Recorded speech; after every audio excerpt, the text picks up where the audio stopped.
Apologies for the incessant, terrible humbuzz in the background. I'm 3D printing something and making a video off of that, and I also need to read today, so is what it is. It's just gonna be annoying, but I think we're on chapter 8. We are.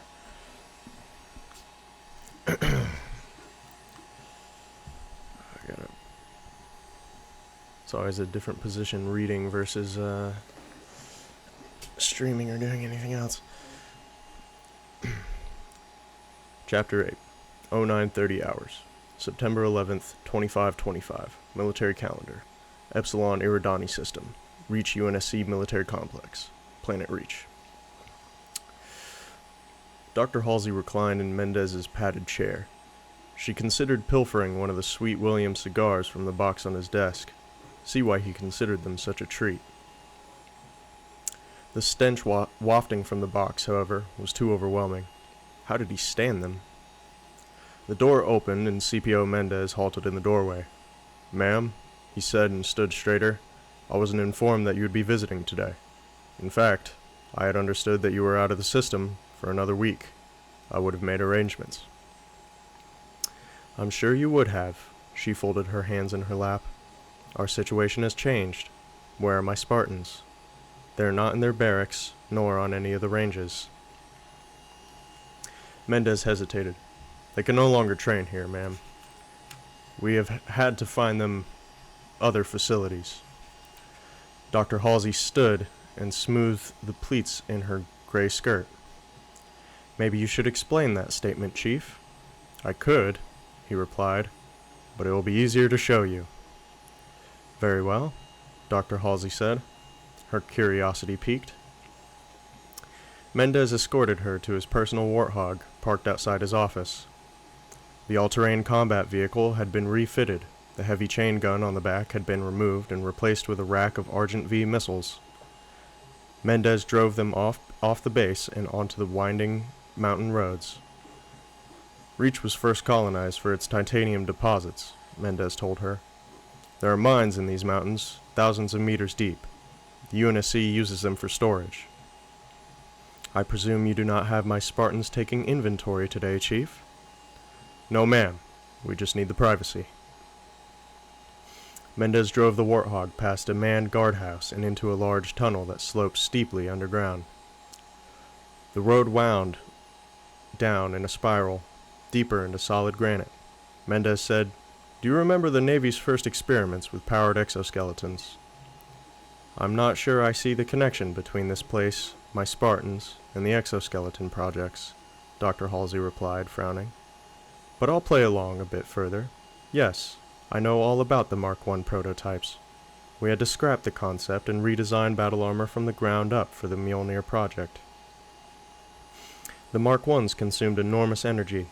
Either they had to be plugged into a generator, or use inefficient broadcast power. Neither option is practical on a battlefield." Mendez decelerated slightly as he approached a speed bump. The Warthog's massive tires thudded over the obstacle. "They used the units that weren't scrapped," Dr. Halsey continued. Oh, as dock loaders to move heavy equipment." She cocked one eyebrow. "Or might they have been dumped in a place like this?" "There are dozens of the suits here." "You haven't put my Spartans in some of those antiques." "No. Their trainers are using them for their own safety," Mendez replied. "When the Spartans recovered from microgravity therapy, they were eager to get back to their routine. However, we experienced some," he paused, searching for the right word, "difficulties." He glanced at his passenger. His face was grim. Their first day back, 3 trainers were accidentally killed during the hand-to-hand combat exercises. Dr. Halsey cocked an eyebrow. "Then they are faster and stronger than we anticipated." "That," Mendez replied, "would be understating the situation." The tunnel opened into a large cavern. There were lights scattered on the walls, overhead 100 meters up on the ceiling and along the floor, but they did little to dissipate the overwhelming darkness. Mendez parked the warthog next to a small prefabricated building. He jumped out and helped Dr. Halsey step from the vehicle. "This way, please," Mendez gestured to the room. "We'll have a better view from inside." The building had 3 glass walls and several monitors marked motion, infrared, Doppler, and passive. Mendez pushed a button and the room climbed a track along the wall until they were 20 meters off the floor. Mendez keyed a microphone and spoke. Lights. Floodlights snapped on and illuminated a section of the cavern the size of a football field. In the center stood a concrete bunker. 3 men in the primitive Mark I power armor stood on top. 6 more stood evenly spaced around the perimeter. A red banner had been planted in the center of the bunker. "Capture the flag?" Dr. Halsey asked. "Past all that heavy armor?" "Yes. The trainers in those exoskeletons can run at 32 kph, lift 2 tons, and have a 30mm minigun mounted on self-targeting armatures. Stun rounds, of course. They're also equipped with the latest motion sensors and IR scopes. And needless to say, their armor is impervious to standard light weapons. It would take 2 or 3 platoons of conventional Marines to take that bunker." Mendez spoke again in the microphone, and his voice echoed off the cavern walls. "Start the drill." 60 seconds ticked by. Nothing happened. 120 seconds. "Where are the Spartans?" Dr. Halsey asked. "They're here," Mendez replied. Dr. Halsey caught a glimpse of motion in the dark, a shadow against shadows, a familiar silhouette. "Kelly?" she whispered. The trainers turned and fired at the shadow, but it moved with almost supernatural quickness. Even the self-targeting systems couldn't track it. From above, a man free-rappelled down from the girders and gantries overhead. The newcomer landed behind one of the perimeter guards, quiet as a cat. He punched the guard's armor twice, denting the heavy plates, then dropped low and swept the target's legs out from under him. The guard sprawled on the ground. The Spartan attached his rappelling line to the trainer a moment later.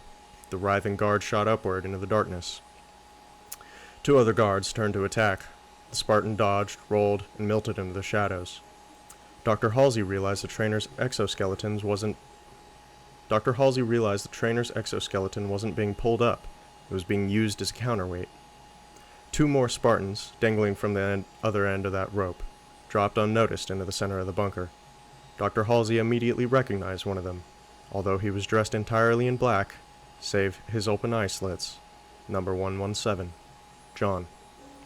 John landed, braced, and kicked one guard. The man landed in a heap 8 meters away.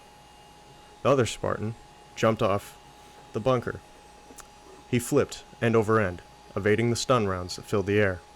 He threw himself at the furthest guard, and they skidded together into the dark shadows. The guard's gun strobed once, and then it was dark again.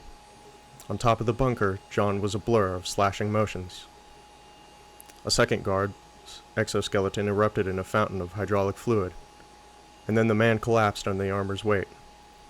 The last guard on the bunker turned to fire at John. Halsey gripped the edge of her chair. "He's at point-blank range. Even stun rounds can kill at that distance." As the guard's gun fired, John sidestepped. The stun round slashed through the air. A clean miss. John grabbed the weapon's armature, twisted, and with a screech of stressed metal, wrenched it free of the exoskeleton. He fired directly into the man's chest and sent him tumbling off the bunker. The remaining quartet of perimeter guards turned and sprayed the area with suppression fire. A heartbeat later, the lights went out. Mendez cursed and keyed the mic. "Backups, hit the backup lights now." A dozen amber floods flickered to life.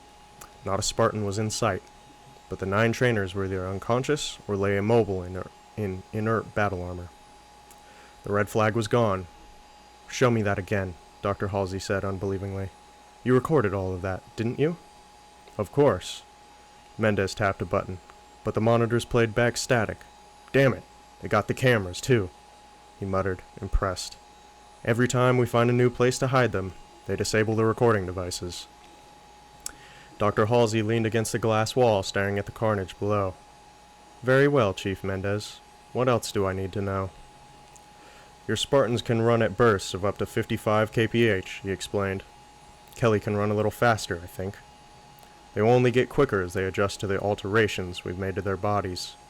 They can lift 3 times their body weight, which, I might add, is almost double the norm due to their increased muscle density, and they can virtually see in the dark. Dr. Halsey pondered this new data. They should not be performing so well.